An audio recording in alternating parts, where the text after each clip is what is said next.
When I was watching the tremors today in the area of the Svartsengi volcanic system, I noticed something very unusual. A cluster of the earthquakes, they're not a swarm, they're cluster. In the area near the Blue Lagoon, and you can see it here again, where to the left and here to the right, you can see that. And when you look at the location is at the Blue Lagoon. The depth of it is interesting, 0.1 kilometer, 100 meters. Very tiny tremors. And again, they continued. They started by 10:15 around that time, and they continued up to 12 o'clock. So this unusual Blue Lagoon earthquakes was detected and was a source of worry. It was very unusual. They turned up to be unusual and unnatural. Blue Lagoon, without announcing it seems had some construction doing at a depth of the less than 100 meters, probably taking advantage of all these hot rocks underneath to produce more energy, extend their work, produce more energy, provide more customers with the energy that they have. And surprisingly, in that area, we don't have any eruption, but we have lots of steam. As you can see here, this is the steam from the previous features. This is the precipitation in the form of rain and the snow evaporating when they come in contact with the hot rocks. At the depth also we have this.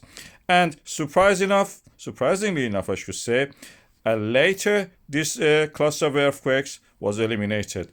They were unnatural, nothing related to the system of the Svartsengi volcanic system. Our colleagues in the Icelandic Meteorological Office deleted them from the data.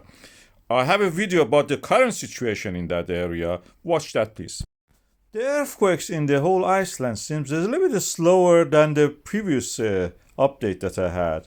And I had it a few days ago. This is the IMO update I'm talking about. And you can see this is North Atlantic. You can see that all along the plate boundary we have earthquakes. Recently that's reduced in the Reykjanes Peninsula especially.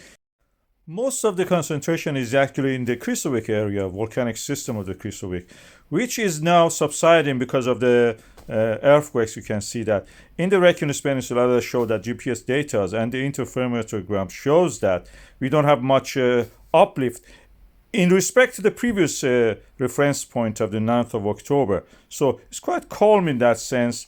And we have the information that from the previous eruptions that we had around 31 to 96 or 99 million cubic meters of the magma was necessary to build up enough pressure to actually erupt. So there is a big uncertainty in this interval. So there is a possibility that we have the eruption in the late October to the early November, anytime between 1st to the 10th of the November. Next update of the IMO, surprisingly, will not be other than in the 11th of the November. So there is a chance that we have in this period of time that we will see a lot of steam rising due to the precipitation on the hot lava, creating this steam. It may be normal, but we have in the previous cases something like that happening. The latest data shows that the risk assessment stays the same. In the fissure area, we have the highest risk, and the risk reduces as we go further away from it. So this is the latest update on that. And also, this is the text of the brief update. I have the full update in the description part, and also in the YouTube post section, that you can see that there is some uncertainty. As I mentioned, the next update will be November 11th. Krýsuvík is actually some earthquakes continuing. The land is sinking in that area, building a magma chamber. So porosity of the rock is practically increasing. So in the Svartsengi, we don't have that much uplift at the moment. And this is all that we can say at the moment. So we have 14 million cubic meters of the magma under the Svartsengi, multiplied by 3 density of the basalt almost. That makes it to 42 million cubic meters or megaton of magma.